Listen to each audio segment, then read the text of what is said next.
안녕하세요. 매일주와 함께 이정기 목사입니다. 안녕하세요. 이성미입니다. 목사님은 어릴 때 꿈이 목사님이셨어요? 아니, 전혀 아니었어요. 그러면은 예. 목사님은 개그맨이었어요? 저도 전혀 아니었어요. 아니었어요? 저는 고아원 원장님이 꿈이었었어요. 그랬어요? 그러다가 이제 중학교 때 스튜어디스가 꿈이었는데 바로 접었죠. 키가 안 되는 바람에. 그러다가 방송국 성우가 되고 싶었던. 그랬는데 저희 친구가 야 개그맨 시험 보는데 여자 필요해 그래서 가서 개그맨이 돼서 평생을 개그하면서 하는데 전 최고의 직업을 만난 거죠. 목사님은요? 저는 사실 꿈도 없었는데 네. 하나님이 빨리 부르셨잖아요. 예. 제가 대한민국 최연소 담임 목회자니까. 그러니까요. 예. 그런데 지금은 이 일 제가 안 하고 있으면 뭐 하고 있을까 끔찍한 거예요. 너무너무 감사한. 특별하게 하나님이 부르신다라는 직업은 그렇게 얘기하잖아요. 사명이라고도 얘기하고 저도 개그맨이라는 직업을 사명으로 생각하고 있거든요. 목사님. 그 하나님의 인도하심이 있죠. 그렇게. 그러니까 잠언 16장 9절에 사람이 마음에 계획할지라도 발걸음을 인도하시는 분은 하나님이시다. 잠언 19장 21절에 사람의 마음에 많은 계획이 있어도 하나님의 뜻만이 완전히 서리라. 그러니까 하나님께 인도받으면서 사는 길이 가장 복된 길이고 형통한 길이다. 근데 그걸 못해가지고 돌아가고 둘러오고 그 지름길을 하나님이 가르쳐 주셨는데도 우리는 계속 실수도 하고 넘어지기도 하면서 어쨌거나 그 길을 가잖아요. 그러면서 이제는 저는 최고의 직업을 만나게 해주신 하나님께 이제 감사하거든요. 목사님은 저는 목회할 때가 제일 재밌고 제일 신나요. 오늘 만날 분은 어떤 마음으로 시작을 했는지도 너무 궁금하고 가다 보니 여기까지 왔습니다라는 고백이 있는지 아니면 애초부터 하나님의 작정대로 움직였는지 너무 궁금한 친구입니다. 어떤 분인지 먼저 화면으로 만나보시죠. 실감나는 연기로 대한민국을 울고 웃게 했던 배우 추상미. 탄탄대로였던 그녀의 인생에 어느 날 갑자기 찾아온 시련. 하던 일은 벽에 부딪혔고 정신적인 아픔은 커져가던 때 찾아오신 하나님과의 만남. 자신의 인생의 모든 순간을 함께 하셨던 하나님을 깨닫고 눈물로 회개하고 감사하며 완전히 달라진 그녀의 새삼. 받은 재능과 은사를 온전히 주신 소명을 위해 쓰겠노라 다짐하게 된 배우 추상미의 새로운 인생. 그의 신앙 이야기 속으로 지금 들어가 봅니다.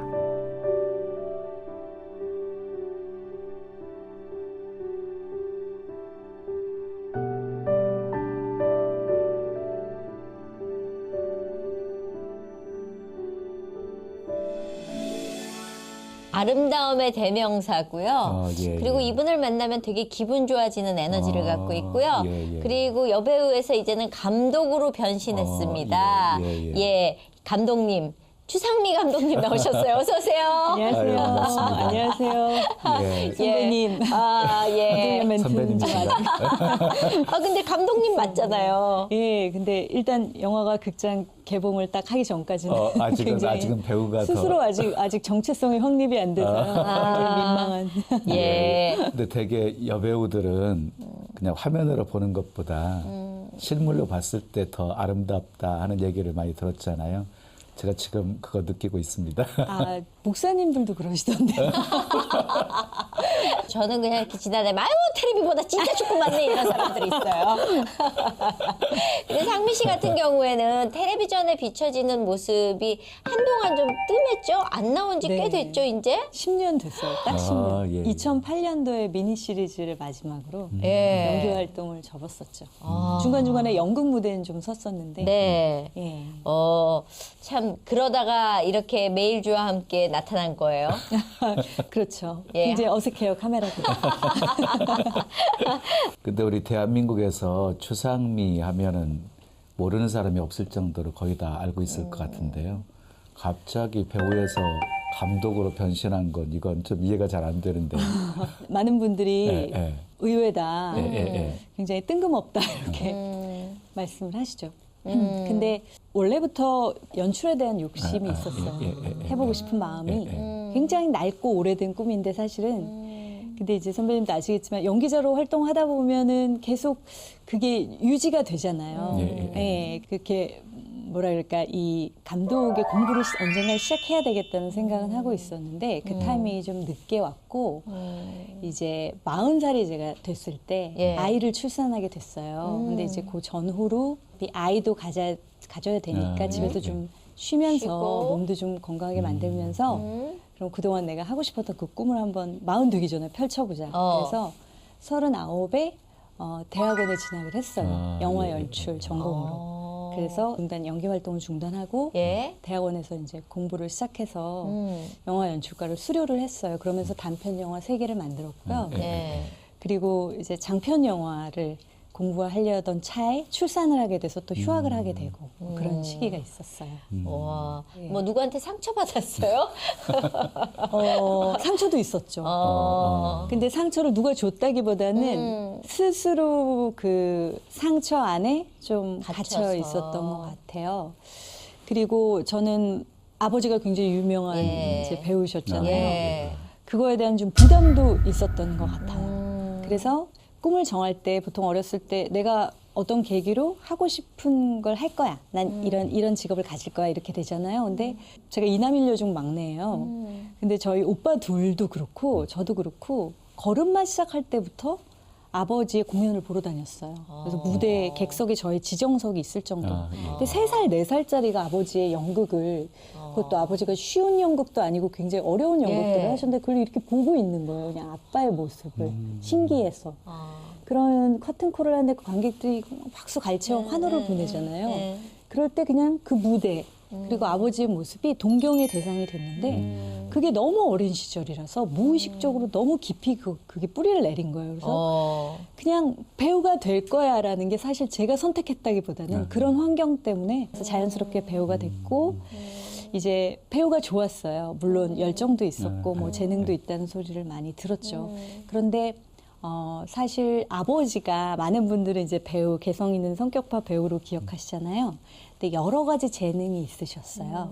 아버지가 하신 공연 보면 본인이 다 각색하시고 연출도 하시고 이제 빨간 피터의 고백이라는 모노드라마도 혼자서 연출하시고 무대 장치까지 디자인을 하실 정도로 다방면의 재능이 많으셨는데 그걸 저희 이남일녀가 다 각자 조금씩 물려받았어요. 근데 저는 그중에서 글 쓰는 재능을 많이 물려받았어요. 그러니까 작가적인 재능.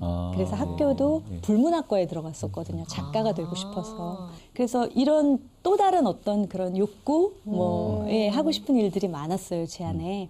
그래서 연출을 하고 싶다. 또 하나는 어린 시절 아버지의 무대를 동경해서 연예인이 됐는데 이 연예계라는 곳은 좀 다른 거예요. 그리고 제가 원하는 어떤 작품을 할 수 있다기보다는 이제 저는 선택을 받아야 되는 되니까. 입장이고 그게 어느 순간 나는 열심히 해서 연기를 잘했어. 근데 그 역할이 너무 딱이었어. 그럼 계속 그 역할로 소비되는 거예요. 근데 저는 그게 이렇게 좀 이렇게 세고 그리고 뭔가 이렇게 늘 부잣집 딸.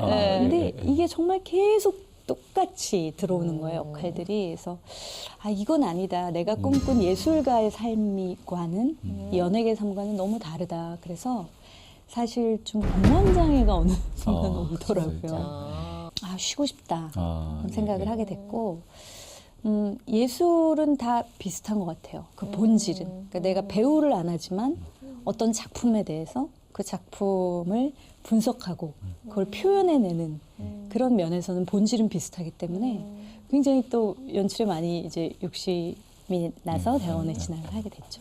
그럼 작품 했던 것 중에서 대표적인 작품들 그리고 받은 상도 많지요. 그 뭐 재능은 이렇게 인정을 받았던 것 같은데 그 트로피는 어디 있어요? 저는 호두 깔 때만 쓰거든요. 트로피 정말 먼지가 쌓여가고 상자 안에 그냥 모셔두고 있어요. 그죠. 참 인생이 그런 거 보면서 저는 정말 이게 아무 소용이 없구나라는 생각을 되게 많이 했는데 특히 그렇게 어떤 내 안에서 힘듦이 있으면 더 그래서 연출로 이렇게 돌아간 거잖아요. 그 시점에 예술을 만나신 거예요? 아니면 그 전에도 교회는 다니셨어요? 처음에는 거의 이렇게 무속신앙으로 만났어요. 굉장히 미신적인. 네, 어머니가 먼저 이제 어머니는 권사님이신데 네. 순복음교회에서 신앙생활을 시작하셨고 네. 굉장히 오래 되셨거든요. 근데 저는 처음에 성당을 다니다가 예, 이제 친구 따라서 막 그때는 이렇게 합법적으로 남자친구를 사귈 수 있는 그런 장소가 교회나 성당이나 막 그렇죠. 예, 성당에서 막 그렇죠. 성가대도 하고 또 그때 막 기타도 치고 그랬었거든요. 예, 제가. 예. 그래서 반주도 하고 이러면서 막 성가대 오빠들과 참 되게 재밌게 놀고 막 이러다가 인기가 좋았겠어요. 네네 그러다가 저 때는 전기 후기 시험이 이렇게 있었잖아요. 근데 전기 시험을 제가 떨어졌어요.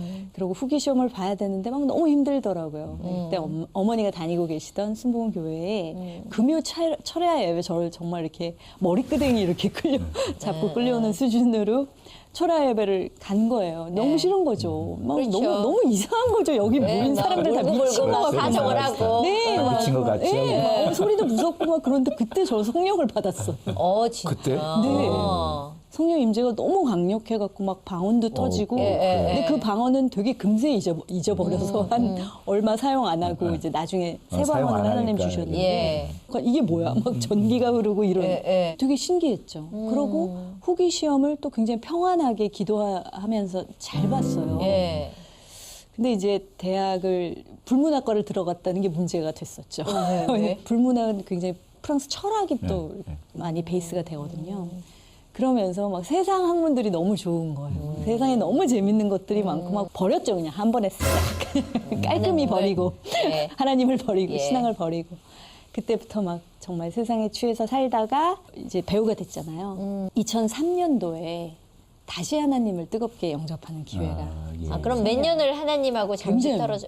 12년? 오랫동안. 네. 그런데 그렇게 은혜를 체험했음에도 불구하고. 했음에도 사실 무속신앙이었으니까 거의 미신이었으니까 시작된 게 이 뿌리가 없었죠. 그러다가 계속 연예계 활동을 하면서 이제 힘들었잖아요. 내면이 힘드니까 또 생각이 나고 교회 가야 되는데 그러고만 있다가 어떤 작품을 하게 됐어요. 네. 제가 계속 좀 배우로서도 승승장구하다가 예. 어떤 작품이 딱 정점이었어요. 그래서 그 영화를 하면서 근데 그 영화의 감독님이 굉장히 교주 같으신 분이에요. 그래서 그때 저 빼고 교회 다니는 배우들이 주연 배우들이 다 크리스천이었거든요. 근데 이 시에 다 신앙을 버리게 만드는 그런 분이었어요. 놀라우신 분이군요. 예, 범신론이고 막 예. 우주의 원리 막 이런 거 예. 얘기하시는 분이었어요. 근데 이제 그때 저도 아예 그냥 버리게 되더라고요, 제 마음속에서. 이 영화를 이제 보러 온 많은 분들이 이 영화가 개봉하고 나면 정말 잘 될 거야 이렇게 얘기해 주셨어요. 연기에 변신도 했고 막 굉장히 다들 칭찬해 주시고 이제 정말 잘 될 일만 남았어. 그랬는데 그 영화 끝나고 작품이 하나도 안 들어오는 거예요. 정말 신기하게. 네, 그러면서 어떤 가정적으로도 우환이 닥치기 시작하고 오빠가 좀 사업에 망하면서 이제 제가 이제 소녀 과장이 된 거죠 한마디로. 그러면서 가족이 이제 재정이 한데 얽혀가지고 막 그렇게 어려워졌어요. 그때 제가 다시 온누리 교회를 다시 찾아갔어요. 그러니까 고난이 찾아오니까 네네네. 이제 발등에 불 떨어진 네, 거죠. 발등에 불 그렇죠. 예. 그때부터 막 기도를 드리고 이제 그때 근데 하나님이 정말 이 총체적인 난국을 막 이거를 해결하시고 뭐 외적인 환경도 해결해 주셔야 되지만 안에 있는 그 쓴뿌리 상처 유년 시절에 좀 상처가 많더라고요. 제 가정적으로 이제 아버지 늘 바쁘시고 막 그러셨기 때문에 어떤 저희 가정의 상처들이 또 있었거든요. 그것들을 치유해 나가시기 시작하면서 이제 어떤 목사님이 양육해 주시는 성경 공부 모임을 하기 시작했어요. 그 목사님은 굉장히 특이하게 성경 인물들을 어떤 상처 입은 자로 보시는 거예요. 관점이. 그런데 딱 맞았네요. 네. 그래서 막 성경 공부 가서 울면서 성경의 진리를 하나하나 정말 온몸으로 이제 머리에서 가슴으로 내려오는 그 단계를 겪으면서 진짜 하나님을 깊이 점점점 알아가게 되는. 예. 누가 제일 와닿았어요? 난 사교가 그렇게 와닿더라고. 그랬어요? 네, 키가 작고 거기에서 그래서 너무 가슴이 아파서 막 혼자 정확하게 울었던. 동감을 했구나. 되게 공감 많이 했거든요. 네. 왜 자기가 인물이 이렇게 딱 있죠, 느껴지면서 있죠. 이렇게 네. 딱 맞닥뜨릴 때 나야 이런 인물들이 있으셨을 거 저는 아니에요? 다윗이요. 다윗. 다윗이 되게 외로웠을 것 같아요. 네, 가족들이 도망자로 많았지만 특별히 자신에게 관심 기울여주는 그런 좀 애착은 형제들도 잘 형성이 안 없었고. 됐었던 것 같고 왜 다윗이냐면 다윗 안에 그쪽 예술적인 어떤 캐릭터 자아가 그렇죠, 있잖아요. 맞아요. 수금도 예, 타고. 예, 굉장히 섬세하기도 하고 예. 그런 부분이 좀 많이 비슷했어요. 그래서 다윗의 이야기를 들으면서 늘 느꼈죠. 늘 지금조차도 가장 위로가 되고 격려가 된 게 시편. 날마다 묵상하고. 그러면 그 긴 시간 동안 하나님과 멀어져 있을 때 초반에는 좀 미안하다가 왜 점점 무뎌지는 사람이 있고 계속 무서워하면서 피해 나가는 사람이 있고 뭐 아예 이쪽을 떠나서 너무 아무렇지도 않게 사는 다양한 사람들인데 어느 네네. 쪽이셨어요? 떠나 있는 동안은 그냥 저는 늘 마음속으로는 왜냐하면 좀 체질 자체가 철학이든 종교든 뭘 붙들어야 돼요. 그러니까 삶의 진리라고 할 만한 예. 것들이 없으면 예. 그냥 어떤 외적인 어떤 환경으로는 사라지지 않는 예. 그러니까 뭔가 이렇게 늘 뭐 성찰하고 막 이런 게 좀 습관이 돼 있는 부분이 있어서 예. 신의 존재를 늘 그리워하고 갈망하면서 살고 있었죠. 그래서 고난이 찾아왔을 때 바로 하나님을 찾을 수 있지 않았나 싶어요. 근데 사실 그렇게 하다가 이제 연예계에 들어오면 연예계도 놀 것이 너무나 많잖아요. 네네. 뭐 하면서 놀았어요? 저는 그렇게 밤을 새우면서 예 술도 안 마시면서 술자리에서 저는 별명이 대리운전이었거든요. 술 안 마시니까. 예, 다. 24시간 부르면 나가서 대리운전하는 예 그런 사람이었는데 그 자리가 저는 너무 재미있었어요. 세상 얘기들 듣고 깔깔거리고 웃고 그게 너무 그냥 예술을 몰랐을 때니까 스트레스가 그냥 풀렸었거든요. 그러면 그런 자리가 편안하지만 저는 그런 자리는 편안한 건 아니었어요, 기질상. 그리고 제가 이제 어린 시절에 굉장히 다양한 다채로운 상처가 많더라고요. 아, 그래요? 그러니까 가정에 좀 이제 어머니 아버지가 좀 이렇게 사이가 안 좋으실 때가 있었고 그런 상태에서 아버지가 이제 갑자기 돌아가시고 이제 그런 부분들이 있었어요. 제가 이제 아버지를 너무너무 사랑했는데 아버지에 대한 어떤 원망이 있었던 상태로 갑자기 돌아가셨어요. 그런 어떤 박탈감 이런 거를 그냥 왜 잊고 살잖아요. 예. 애도의 기간이 없었던 거예요. 예, 말하자면 예, 계속 예. 학교 공부해야 되고 대학 들어가야 되고 막 이런 상황이었으니까. 근데 그런 상처가 그냥 안에 이렇게 잠재되어 있어서 사실 연예인 되고 나서도 뭐 이렇게 세상 것을 즐기고 뭐 이런 거보다는 그냥 늘 조금 약간 우울한 느낌과 치유되지 않는 상처로 인해서 좀 사실 약간 외톨이처럼 되게 내성적인 그런 쪽이 많이 발달해서 그래서 그렇게 살았죠. 연예인임에도 불구하고. 예. 사실 얘기를 듣다 보니까 성경 공부가 되게 중요하다는 예. 생각이 들거든요. 예.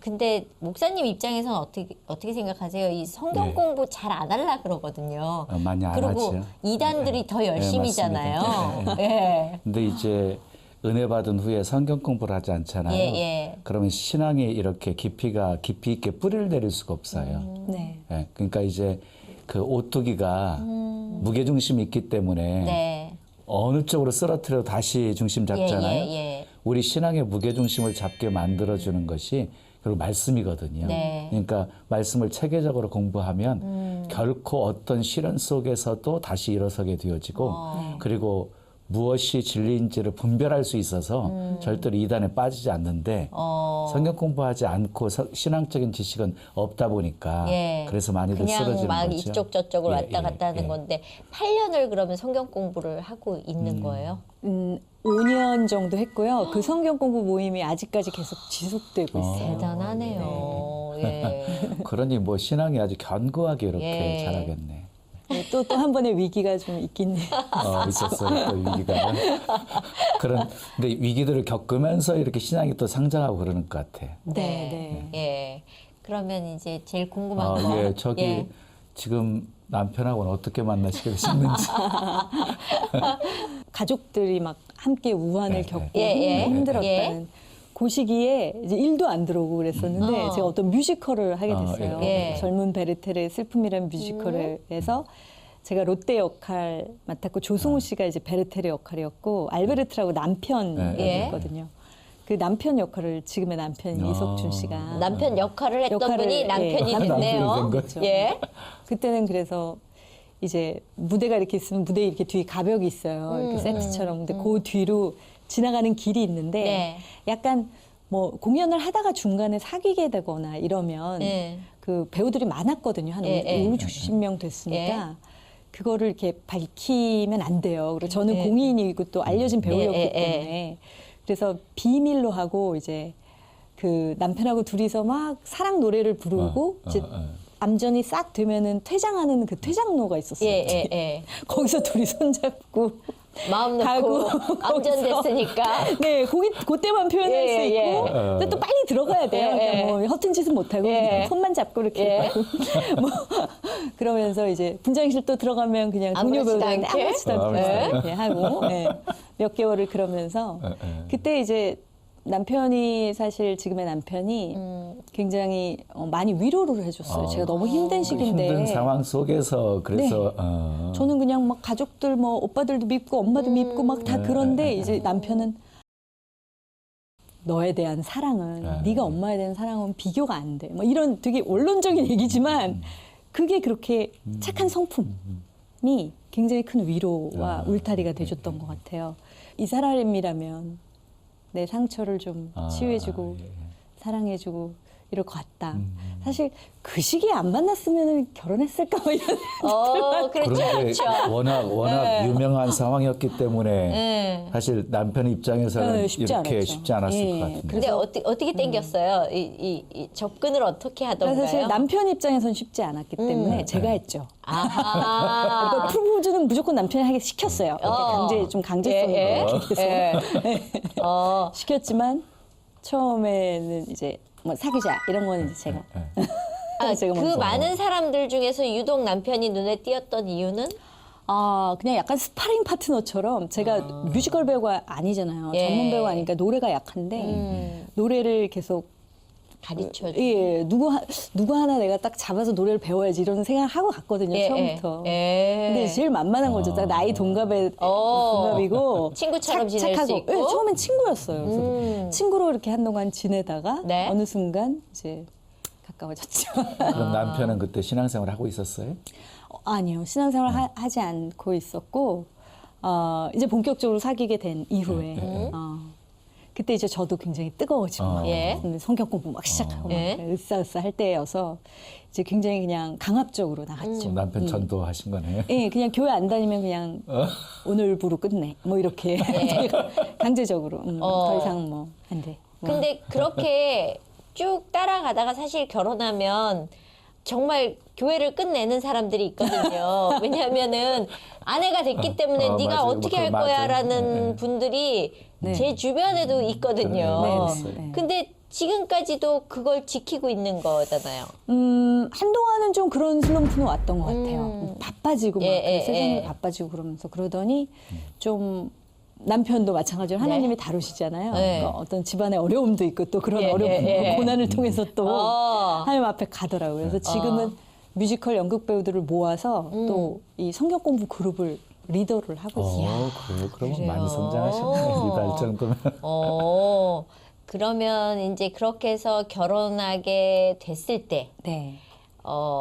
제일 먼저 우리는 이제 하나님 앞에 서약을 하잖아요. 네.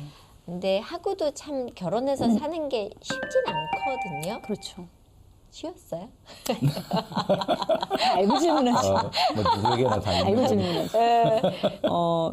굉장히 사실은 결혼 생활에 좀 고난이 있었어요. 네, 있었고 이제 다른 거보다 저는 어린 시절에 이제 아버지 어머니 관계 그리고 아버지가 너무 바쁘셨고 근데 사실 같은 직업이죠. 아버지하고 그렇죠. 남편이. 근데 남편도 좀 어느 순간 굉장히 공연계에서 승승장구하더라고요. 그래서 지금은 거의 티켓바워 1순위인 배우가 됐는데 그러면서 일이 막 두세 개가 겹쳐서 하고 그러니까. 근데 제가 이제 아이를 임신하고 나서 아이를 출산을 했는데 예?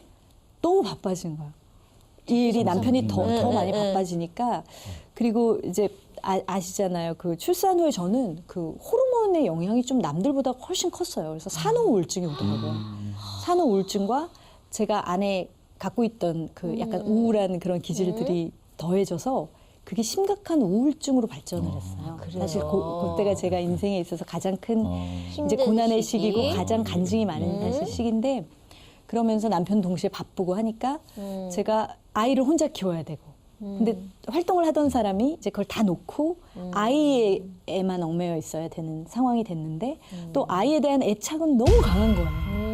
근데 막 아이가 제가 안으면 이렇게 막 울어요. 그리고 그때 이제 집에서 아이를 봐주시는 이제 보모, 이모님이 계셨는데 그분이 안으면 또 안 울고 막 빵긋빵긋 웃어요.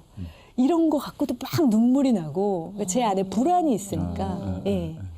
그리고 이제 저는 아버지가 갑자기 돌아가셨잖아요. 가장 사랑하는 대상이 어렸을 때 갑자기 돌아가신 것 때문에 그런지 아이에 대한 애착이 너무 강한데 계속 아이가 죽는 악몽을 꾸는 거예요. 뭔지 알 것 같아요. 예.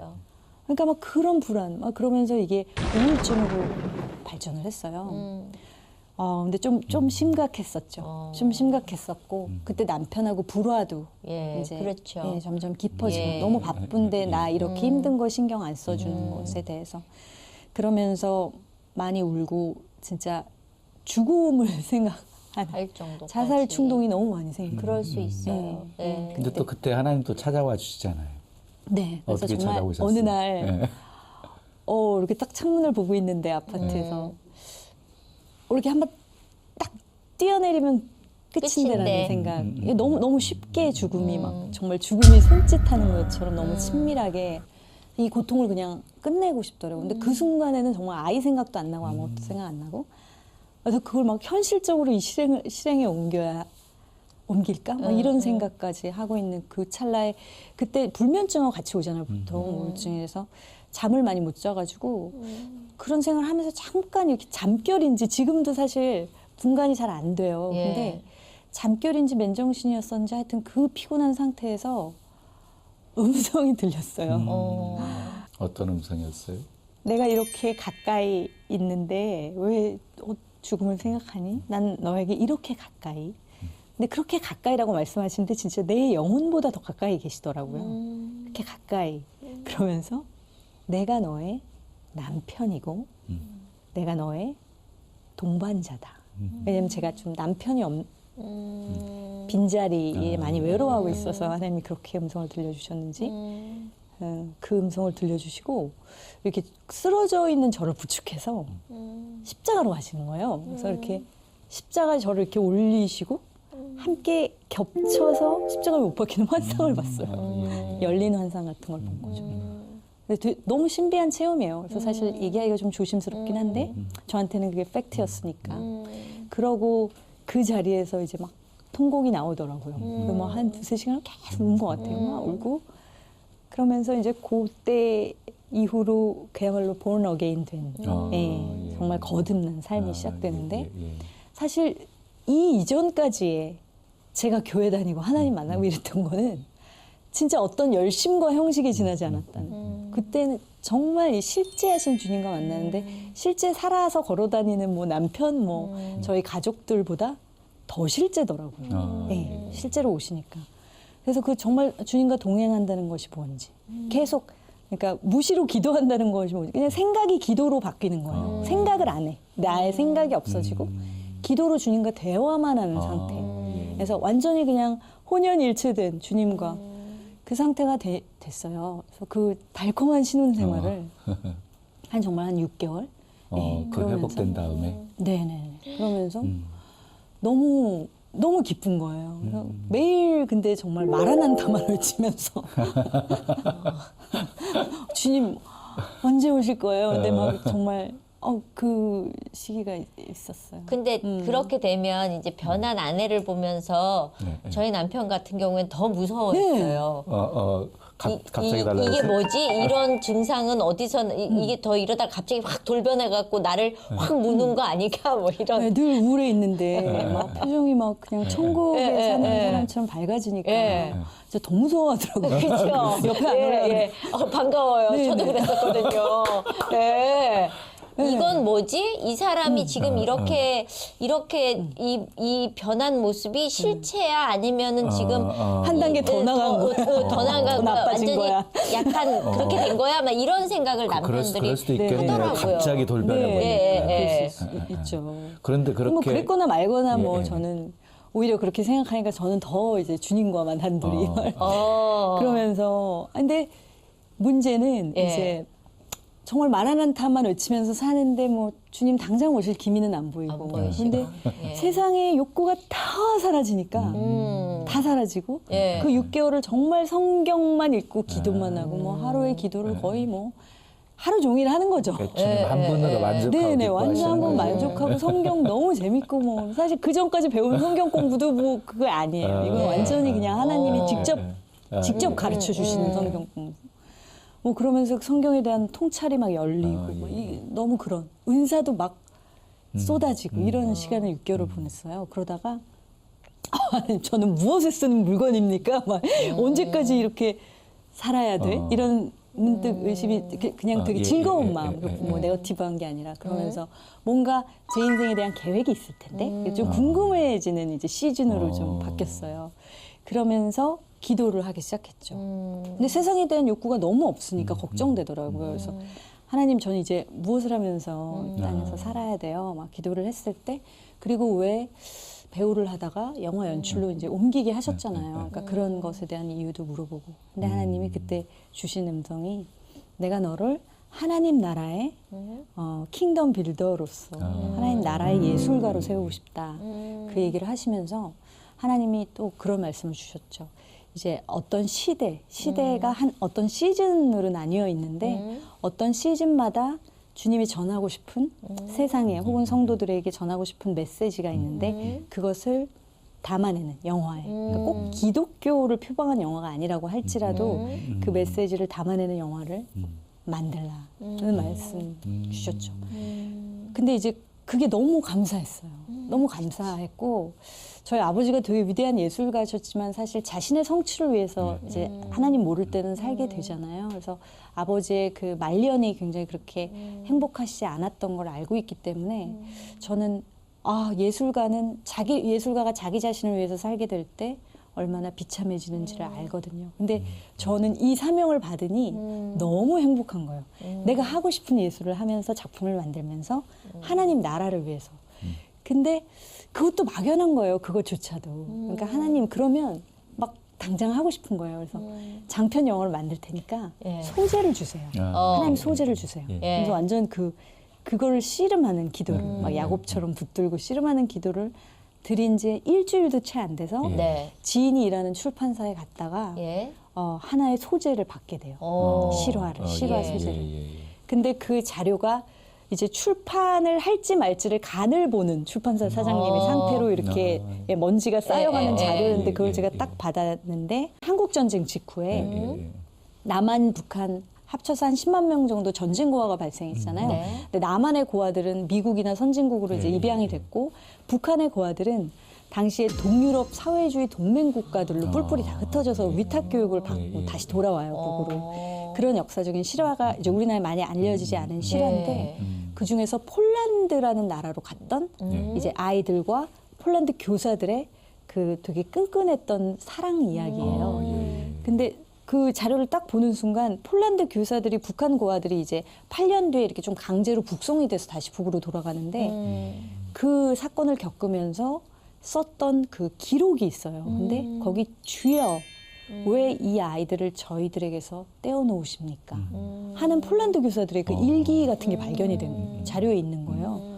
그 순간 그냥 의심의 여지가 없었죠, 저는. 이거 저 자료 달라고. 그래서 그때부터 이걸 극영화를 만들기 위해서 한 이제 1년 반 동안 시나리오를 썼죠. 시나리오를 쓰다가 이거를 시나리오 쓰기 위해서 폴란드로 직접 가가지고 예. 이제 장소도 헌팅하고 생존 교사들이 지금 계시거든요. 그분들 만나서 인터뷰도 해야 되잖아요.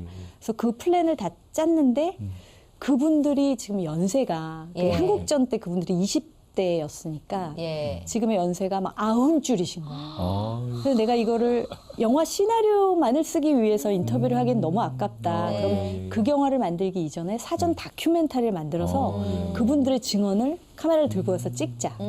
기록을 하자. 그래서 지금 이제 폴란드로 간 아이들이라는 다큐멘터리가 나오게 된. 이 다큐멘터리는 네. 정말 우리 대한민국 사람들이 알아야 될 그 역사적인 것들, 그냥 그분들 돌아가셔 버리면 또 사라져 버릴 것들을 네네, 이렇게 그렇죠. 만드시는 것이 되네요. 네. 사실 저는 지금 처음 들었거든요. 이런 얘기를 우리가 전혀 모르고 있어서. 그렇죠. 네. 폴란드 이렇게 고아들이 가서 예. 다시 이렇게 북한으로 이런 건 처음. 그렇죠. 저도 이제 어떤 대략적인 것만 알다가 이거를 이제 리서치하고 직접 폴란드에 가서 그분들의 증언을 딱 인터뷰하고 이러면서 예.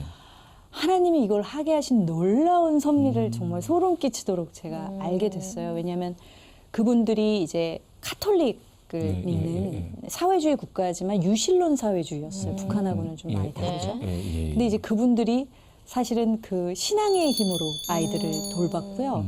그리고 굉장히 좋은 키워드가 뭐였냐면 2차 대전을 겪었어요.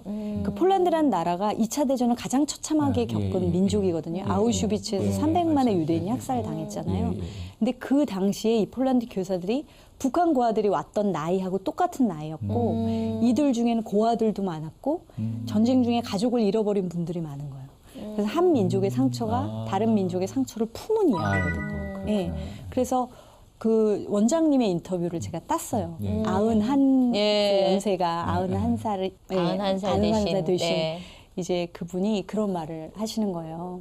우리 모두 전쟁을 겪었던 사람들이다. 그래서 북한 고아들이 기차에서 내렸을 때 여기 진짜 머리가 뻥 뚫려 있고 막 화상 입고 있고 이런 고아들 막 병 들어 있고 이런 아이들이 내렸을 때 그냥 생전 처음 보는 동양의 까만 머리 까만 눈을 가진 아이들인데 저희들이 타인이 아니라 우리의 유년 시절의 일부처럼 느껴져서 이건 어떤 교과 과정이 필요한 게 아니라 저 아이들을 엄마 아빠가 돼야겠다. 그래서 아이들이 다른 동유럽으로 흩어진 나라에서는 다 선생님이라고 불렀는데 이 폴란드 교사들만큼은 엄마 아빠라고 불렀어요. 아빠 엄마라고 부르는 이야기예요.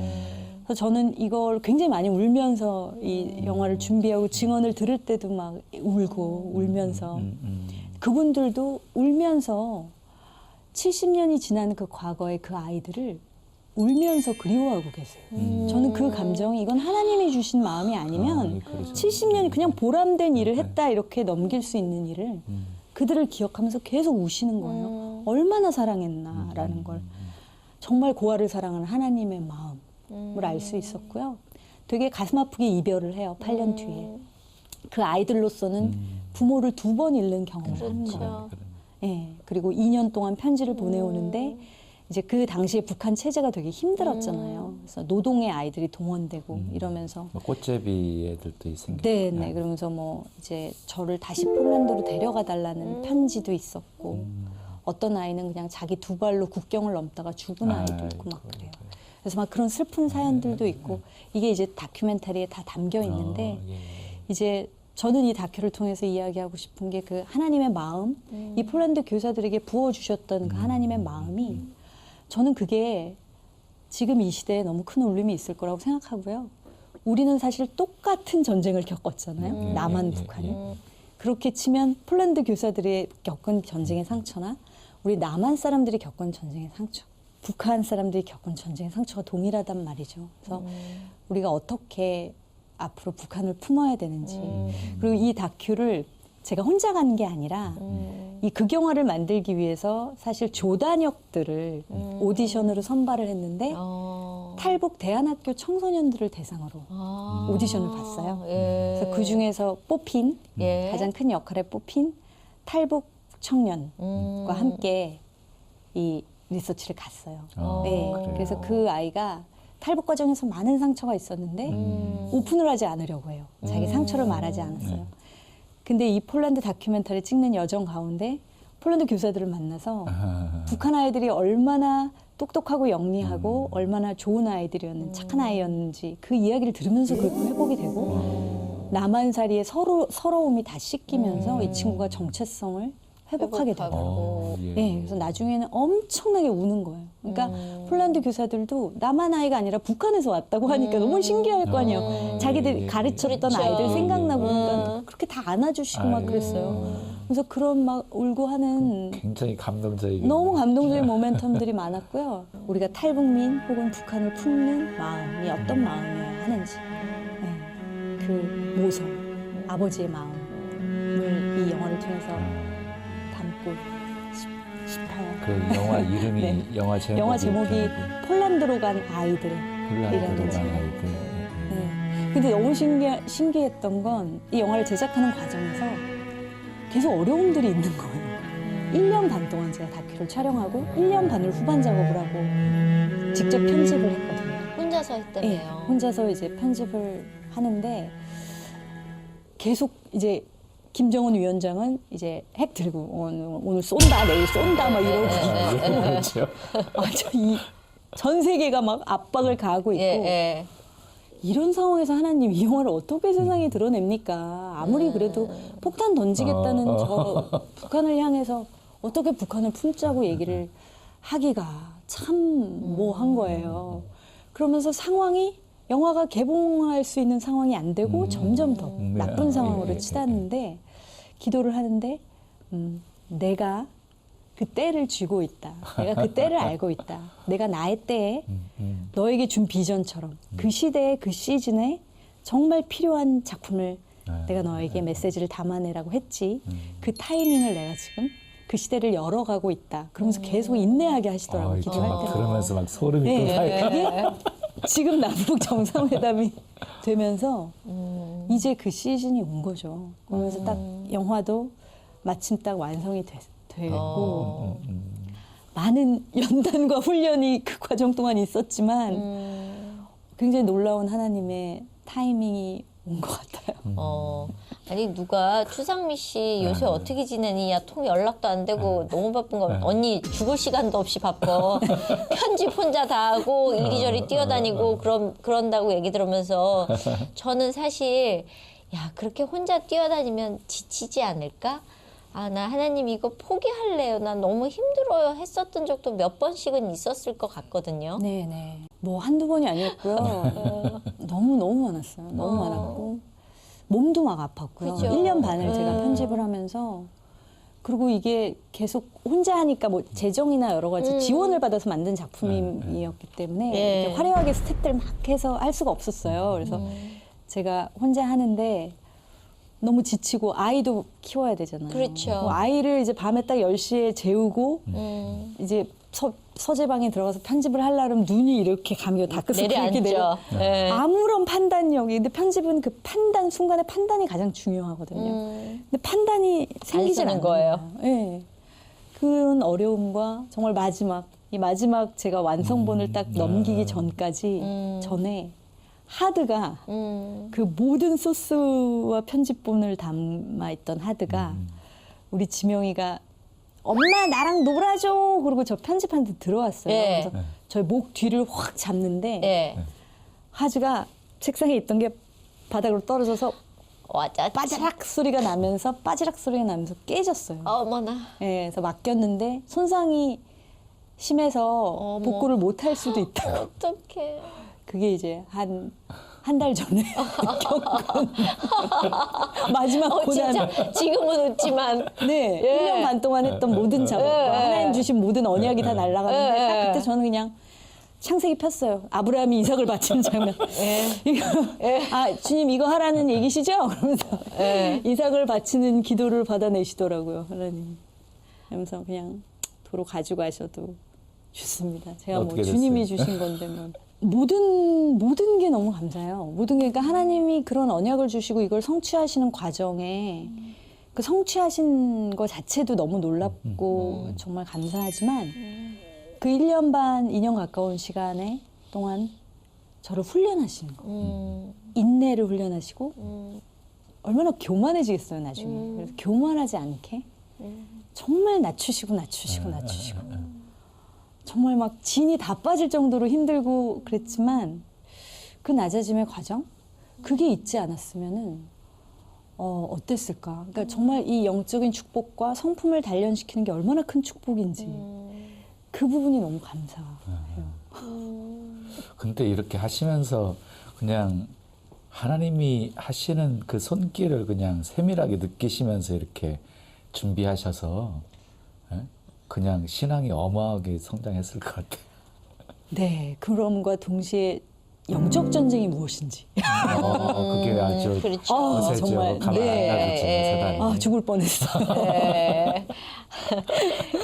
그러면 이제 그렇게 해서 하면서 그 만난 친구들하고는 계속 교제하면서 이제 지내시는 거예요? 공동체를 만드셨어요? 네네. 아, 그래서 그래요? 사실 그때 예. 하나님이 이 어떤 이제 성교사님이 그런 말씀을 하시더라고요. 이 영화가 세상에 나오기까지 정말 만만치 않는 영적 공격이 있을 텐데 중보팀을 좀 만들어서 같이 기도하는 공동체를 만들었으면 좋겠다. 그래서 사실 처음에는 이제 저희 영화를 위해서 중보하는 공동체로 모였는데 이제 점차 북한을 위해서 기도하는 중보하는 모임, 썸데이라는 이제 모임이 있었고요. 그 썸데이가 발전해서 지금은 모자이크라는 공동체가 있었는데 이제 그 디아스포라 미국에서 오신 목사님이 계신데 그분이 함께 파트너 리더로서 같이 양육해 주시고 탈북민 청년들과 남한의 뭐 문화예술계 사역자들 그리고 치유 사역자들이 함께 연합하는 공동체를 세우게 됐어요. 우와. 네, 그래서 저희끼리 어떤 작은 통일을 살아보고 통일의 로드맵을 저희가 좀 스터디도 하고 미리 좀 살아보는 거죠.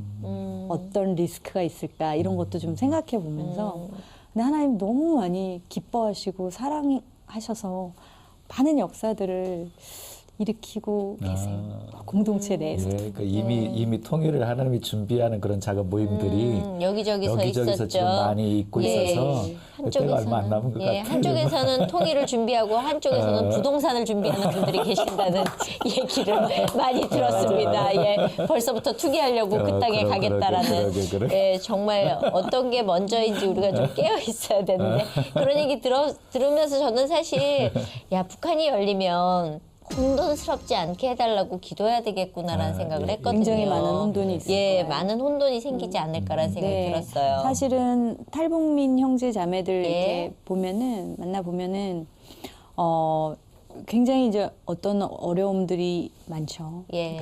그분들이 이제 북한에서 겪은 체제 트라우마도 있고 탈북 과정에서 겪은 또 트라우마도 있고 그래서 이제 본인의 의지와는 다르게 어떤 거짓 자아 같은 것들이 막 안에 생겨나기도 하고 그래요. 근데 이런 부분을 사실 그들이 우리가 그들을 뭐 도와주고 그들을 그냥 전폭적으로 저기 해줘야 되는 게 아니라 저는 이렇게 반대로 생각하거든요. 사실 그분들이 정말 지하교인들이 나중에 남한의 강단에 섰을 때 남한 교회를 정결하게 하는 역할을 할 것이고 그리고 이들이 겪은 탈북 과정의 상처나 고생들을 정말 저희 이렇게 자본주의에서 편하게 사는 남한 사람들이 그런 걸 들으면 그냥 반성하게 되거든요. 저절로 그냥 눈물이 나고 반성하게 되고 그래서 이 남한 사회 자체를 정결케 하는 역할을 하고 있어요. 지금 탈북민들도 그리고 북한 전체가 그렇게 될 것이고 그래서 우리도 물론 그들을 물질적으로 도와야 하겠지만 그래서 사실 저희는 또 그들을 치유하는 그 역할이 있기 때문에 이런 걸 영적인 관점에서 치유의 관점에서 준비를 해야 되거든요. 사실 저는 지금 정치에서 외교적으로 일어나는 통일은 정말 하나의 파편이라고 생각해요. 진짜 통일은 여정이라고 생각하거든요. 그들과 우리가 정말 하나가 되는, 복음 안에서 하나가 되는 그 길은 굉장히 오래 걸릴 수도 있고요. 예, 그래서 이걸 위해서 크리스천들이 준비가 되어야 하는 것 같아요. 그걸 위해서 모자이크라는 공동체를 만들어서 한번 저희끼리 실험을 하는 그런. 너무 좋습니다. 네. 앞으로 마무리하면서 앞으로 네. 그 기도 제목이 있으시면. 이 영화가 지금 이제 개봉 일자를 조율하고 있어요. 네. 이거가 또 개봉 시기가 되게 중요한 것 같아요. 하나님이 어떤 시기에 역사하시느냐가 되게 궁금하고요. 기대하고 있거든요. 그래서 함께 이제 기도를 해주시고요. 영화를 보는 사람들의 마음에 정말 하나님의 마음이 부어졌으면 좋겠어요. 예, 그래서 믿는 사람이건 믿지 않는 사람이건 하나님이 강권적으로 하시는 일이잖아요. 그래서 그들이 북한을 보는 관점, 탈북민을 보는 관점, 난민을 보는 관점이 이렇게 하나님의 마음으로 열려서 그들을 돌보는 하나님 기뻐하시는 일에 다 참여할 수 있는 개봉관을 좀 많이 열어줬으면 좋겠네요. 예, 아멘. 뭐 야박스럽게 아멘. 개봉관들을 열어주셔가지고 예, 저는 그런 좋은 영화를 좀 많이 열어줬으면 좋겠는데 그런 게 되게 안타까워요. 네, 저의 삶 비상업 그죠? 영화다 보니 근데 저는 이제 이렇게 들으면서 그 영화는 필히 봐야 되겠다 하는 마음이 이렇게 들은 것처럼 네. 우리 시청하시는 분들도 그 마음이 다 전달됐으리라고 믿어요. 일단 목사님 교회에서는 단체 관람 가능할 그래야 것 되겠네. 같은데. 네, 좋은 자리로 빼고 예. 그러면 저희가 늘 이 찬양을 함께 듣는데 네. 어떤 찬양? 내 영혼은 안전합니다. 예, 주는 안전합니다. 그거죠. 네. 예, 그 찬양 오늘 들으면서 마무리할게요. 그리고 영화가 잘 됐으면 좋겠습니다. 감사합니다. 예, 오늘 나와주셔서 너무너무 감사합니다. 초대해 주셔서 너무 감사합니다. 감사합니다. 감사합니다. 자, 오늘은 추상미 감독님하고 저희가 만났는데요. 예. 어떠셨어요? 뭐 얼굴만 이쁘신 게 아니라 이게 신앙이 이쁘시니까 예. 하나님도 너무 이뻐하시겠다 하는 생각이 들었고요. 네.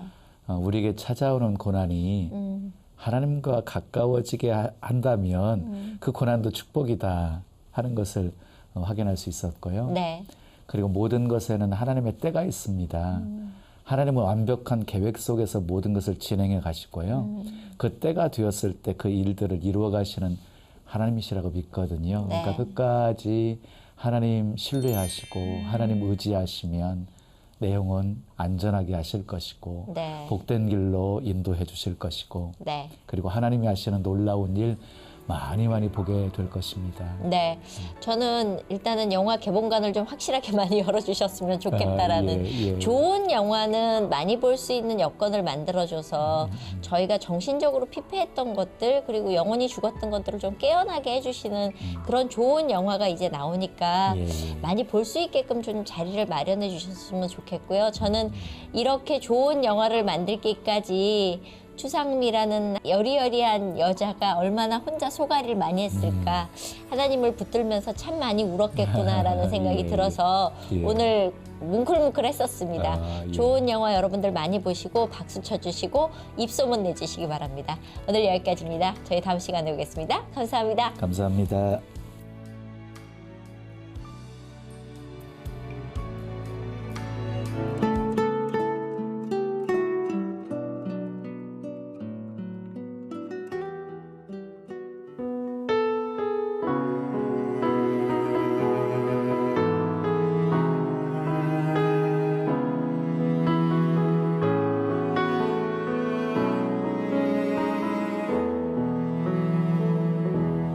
내 아버지 그 품 안에서 내 영혼은 안전합니다.